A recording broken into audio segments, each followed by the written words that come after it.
depois vai crescer e tudo, não? Mas era só para falar essa história do efeito na questão fiscal.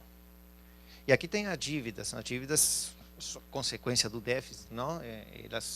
Todas elas aumentam, não? Todas elas vão aumentar, especialmente depois de 2009, 2010, elas vão disparar. Mas a Alejandra deve falar sobre isso. Tá? Então,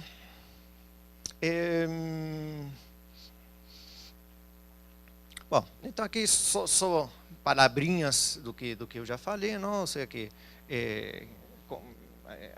temos mais intermediação financeira no mundo em que porque aumenta a demanda agregada, aumenta a demanda de crédito e se amplia muito os balanços das instituições financeiras, e aí todo mundo fica alavancado, não?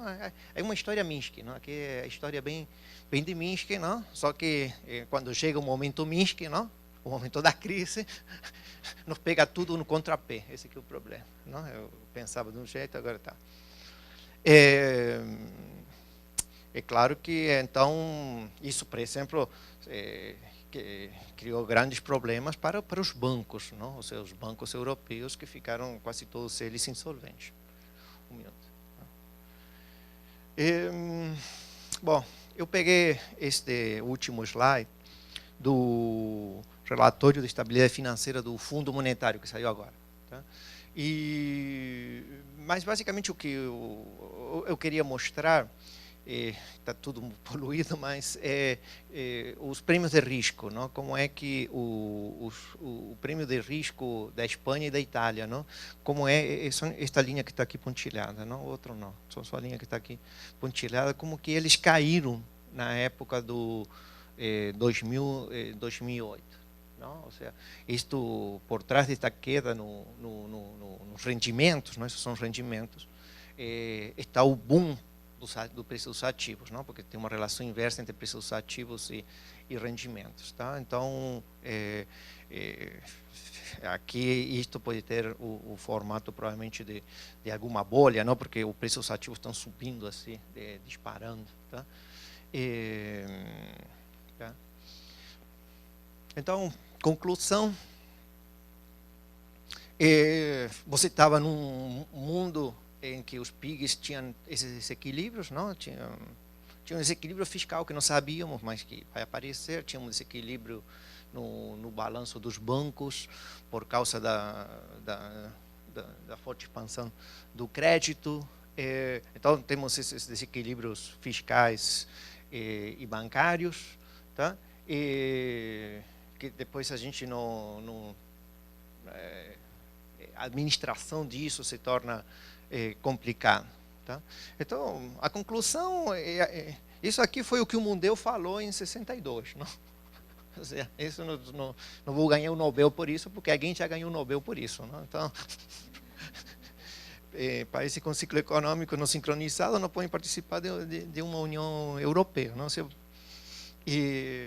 Então, bom, acho que era isso.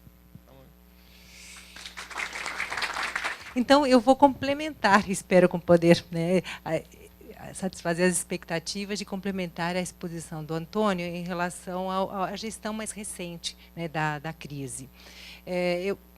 Em primeiro lugar, né, eu gostaria de destacar realmente que não só dá para entender a crise, os desdobramentos dessa própria crise, mesmo que a gente foque mais a discussão europeia, né, no contexto da financiarização, nesse novo padrão de acumulação que se desenha depois da crise de Bretton Woods, depois dos anos 70.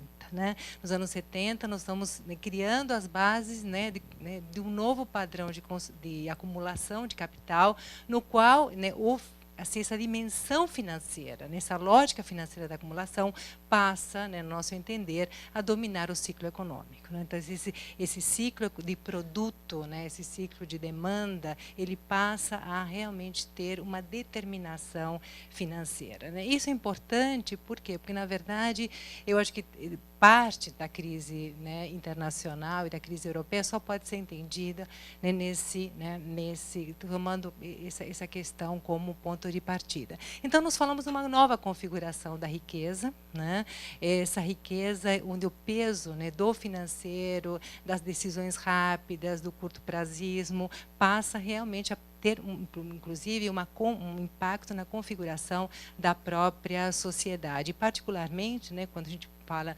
né, do mercado de trabalho, essa referência é importante. Claro que nós tivemos que criar as bases, né, legais para que esse processo pudesse avançar. E é aí que nós entramos, na verdade, com as discussões de desregulamentação, liberalização. Foi lembrado o Friedman, né? Na verdade, o Friedman, né, de alguma forma, foi o pai desse processo, quando ele dizia, né, como uma das saídas para Bretton Woods, ele dizia só dá para sair disso com a liberalização dos mercados. Quer dizer, o pai do livre mercado, e o Friedman, ele via isso como uma saída para a própria crise de Bretton Woods, que acabou configurando esse padrão de acumulação. Então, agora, nesse sentido, quando eu digo que o financeiro é dominante, é importante quando a gente pensa o financeiro nas suas dimensões reais. Qual é a dimensão real no nosso cotidiano do financeiro? A questão da dívida, né? E a dívida vai atravessar realmente o cotidiano não só das famílias, como das empresas, dos próprios governos, né? Só que é uma dívida, né, que passa a ter uma articulação forte com os mercados de capitais. Então, essa articulação dos mercados de crédito com os mercados de capitais é importante, inclusive, para a gente ver por que, né, essa dívida acumulada, por exemplo, dos PIGs ou de outros países, né, na região europeia, teve uma forte articulação dos mercados de capitais e vai ter uma série de desdobramentos do ponto de vista do sistema bancário e, né, do sistema financeiro em geral. Então, é interessante, né, quer dizer, não é só a União Europeia, é Estados Unidos, Brasil, todos os países passam a ter a dívida atravessando esse cotidiano de empresas, famílias e governos, né?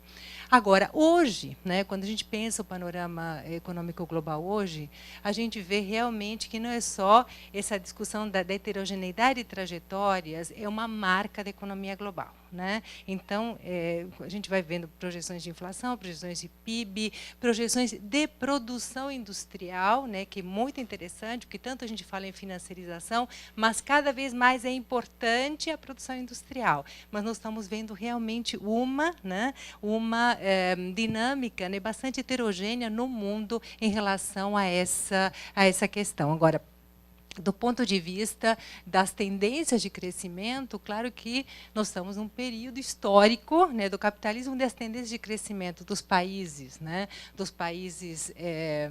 emergentes, as economias assim chamadas emergentes, têm uma trajetória, né, mais promissora que dos países, né, mas não descolada, né, não descolada. Esse é um aspecto importante nesse panorama global. Se falava muito da tese do decoupling, né, quer dizer, descolamento, né? Não, a economia é global, interligada, interdependente, e embora a China tenha poder de crescimento, né, algum poder de crescimento autônomo, claramente que há sinais de desaceleração por conta do que está acontecendo, né, mais especificamente hoje na Europa. Então, temos que realmente, além desse aspecto financiarização, esse aspecto de interdependência da economia global, me parece que é um outro aspecto importante da nossa análise.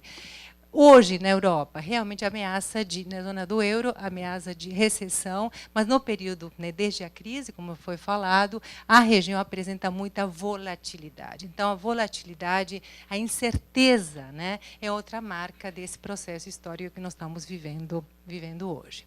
Agora, para entender essa crise do euro, foi excelente nessa apresentação dos antecedentes, ou seja, essa crise ela está se dando, né, num contexto em que há uma tentativa de manter, sustentar, consolidar uma zona, né, uma região de união monetária. Agora, especificamente, né, esse choque, né, de alguma forma, representa a crise global. Quer dizer, essa região monetária, ela sofre um impacto de uma crise de uma crise global, que começa nos Estados Unidos, enquanto uma crise de crédito imobiliário, né, mas se torna uma crise financeira, né, global. Por quê? Por conta da interdependência, da interconexão, né, financeira, né? Então, um primeiro aspecto, né, da própria crise, né, global é essa interdependência e interconexão financeira.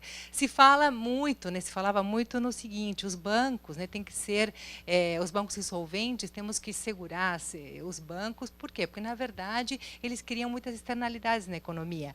O problema dos bancos, das instituições financeiras, é que eles se tornaram muito interconectados globalmente, né?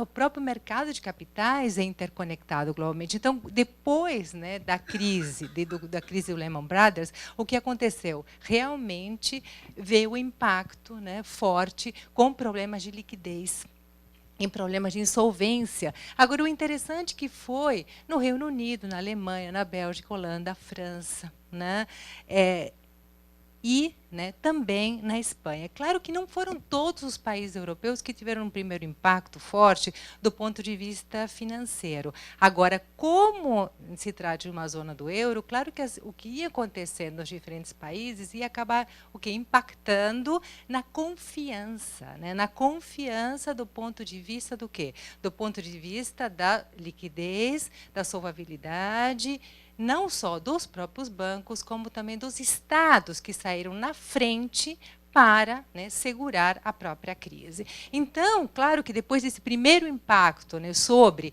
liquidez, solvabilidade, etc., começa a haver o quê? Uma crise, né, de confiança em relação às capacidades dos Estados nacionais de enfrentarem, continuarem enfrentando essa própria crise. Claro que os bancos europeus receberam injeções de capital, mas os Estados nacionais saíram, né, à frente para gerir a crise. E aí começou uma discussão, que é uma discussão importante no contexto da zona monetária, porque apesar de existir um Banco Central Europeu, na hora que, né, começaram as crises nacionais, as crises bancárias nacionais, foram os Estados nacionais que tiveram que sair à frente de seus próprios, né, na defesa de seus próprios bancos, embora esses bancos pudessem ter interconexões no sistema monetário europeu. É por isso que, né, o euro acaba tendo um primeiro, né, impacto do ponto de vista da confiança, né, e quando há desconfiança numa moeda, o que acontece com ela? Ela se desvaloriza, tá certo? Ela começa, porque ninguém quer segurar euro. Há dúvidas em relação à própria, né, situação futura do euro. Os bancos centrais, né, na tentativa, né, de defesa, e o Banco Central Europeu também fez a tentativa de defesa da moeda e na tentativa de defesa desse, né, risco, né, tentando, né, segurar o risco sistêmico, começa a injetar liquidez. Só que nós estamos vivendo um momento histórico muito particular. Por que muito particular? Porque depois de décadas em que os bancos centrais defenderam o quê? A estabilidade monetária, né, eles estão focados no quê? Na estabilidade financeira. E para focar na estabilidade financeira, eles se transformaram, né, no quê? Realmente em qual é a primeira, na verdade, a ação do Banco Central hoje? A ação de emprestador em última instância. Então, os bancos centrais eles injetam liquidez na economia e, a contrapartida disso, uma gestão de taxa de juros muito baixas. Isso em geral, né, nos países avançados, e no Brasil está sofrendo também esse estímulo de alguma forma e com as consequências que a gente vai analisar daqui a pouco. Agora, eu achei bem interessante esse gráfico que vai mostrando o seguinte: a expansão dos ativos dos bancos centrais. Isso é novo por quê? Porque, na verdade, esse papel de emprestador em última instância está fazendo com que os bancos centrais expandam os seus ativos.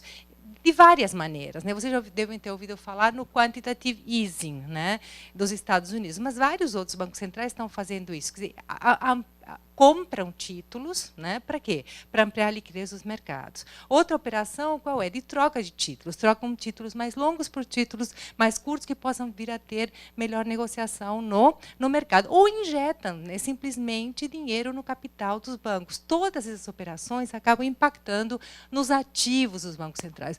Na eurozona, como nós estamos vendo aqui, também houve uma expansão desses, né, ativos do Banco Central Europeu. Uma contrapartida, tá certo, a esse momento onde há problemas de confiança e há problemas de financiamento, de refinanciamento das posições dos bancos e dos próprios Estados nacionais.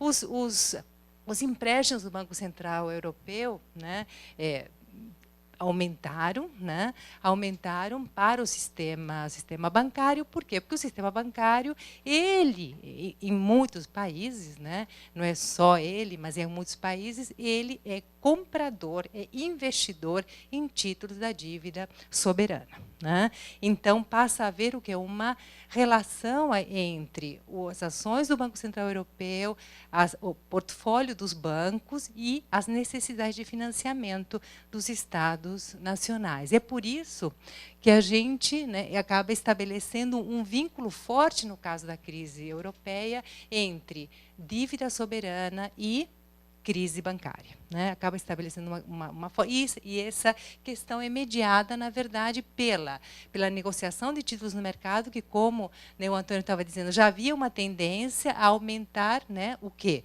O prêmio de risco, né? O prêmio de risco, quanto que os Estados nacionais têm que pagar pelos seus próprios papéis para haver financiamento nos mercados.